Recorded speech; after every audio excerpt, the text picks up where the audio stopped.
ಮೊದಲನೇ ನಾಗವರ್ಮ. ಮೊದಲನೇ ನಾಗವರ್ಮನು ಪಂಪ ಪೊನ್ನರಂತೆ ವೆಂಗಿ ಪುಳುವಿನವನೆಂದು ಕೌಂಡಿನ್ಯ ಗೋತ್ರದ ವೆಣ್ಣಮಯ್ಯ ಪೋಳಕಬ್ಬೆ ಎಂಬ ಬ್ರಾಹ್ಮಣ ದಂಪತಿಗಳ ಹಿರಿಯ ಮಗನೆಂದು ಚಂದೋಂಬುದಿಯ ಪದ್ಯಗಳಿಂದ ತಿಳಿದುಬರುತ್ತದೆ. ಇವನು ಕರ್ನಾಟಕ ಕಾದಂಬರಿ, ಚಂದೋಂಬುದಿ, ಭಾಷಾಭೂಷಣ, ಕಾವ್ಯಾವಲೋಕನ ಮತ್ತು ವಸ್ತುಕೋಶ ಎಂಬ 5 ಗ್ರಂಥಗಳನ್ನು ರಚಿಸಿದ್ದಾನೆ.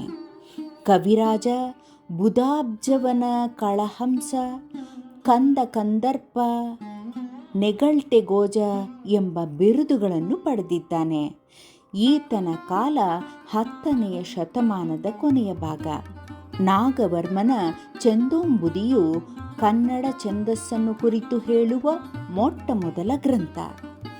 ಈಶ್ವರನು ಛಂದಸ್ಸನ್ನು ಉಮೆಗೆ ಹೇಳಿದ ರೀತಿಯಲ್ಲಿ ನಾಗವರ್ಮನೂ ತನ್ನ ಮಡದಿಗೆ ಈ ಛಂದಸ್ಸನ್ನು ಬೋಧಿಸುತ್ತಾನೆ. ನಾಗವರ್ಮನ ರಸಿಕತೆ, ಕಲಾಕೌಶಲ, ಕಲ್ಪನಾಶಕ್ತಿ, ಪ್ರತಿಭೆ, ಹಿರಿಮೆಗಳನ್ನು ಅರಿಯಬೇಕಾದರೆ ಅದು ಅವನ ಕರ್ನಾಟಕ ಕಾದಂಬರಿ ಕೃತಿಯಿಂದ. ಪಂಪರನ್ನರಂತೆ ಈತನೂ ತನ್ನ ಕಾವ್ಯದ ಕಥಾನಾಯಕನೊಡನೆ ತನ್ನ ಪೋಷಕನಾದ ಚಂದ್ರರಾಜನನ್ನು ಸಮೀಕರಿಸಿ ಕಾವ್ಯರಚನೆ ಮಾಡಿದ್ದಾನೆ.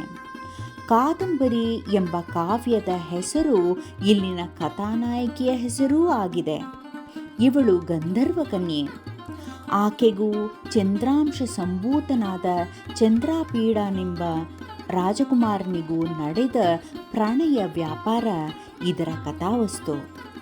ಇದಕ್ಕೂ ಹೆಚ್ಚಾಗಿ ಋಷಿಕುಮಾರ ಪುಂಡರೀಕ ಮತ್ತು ಅಪ್ಸರ ಕನ್ಯೆ ಮಹಾಶ್ವೇತೆಯರ ಪ್ರಣಯ ಕಥೆಯೂ ಈ ಕಥೆಯೊಂದಿಗೆ ಸಾಗುತ್ತದೆ.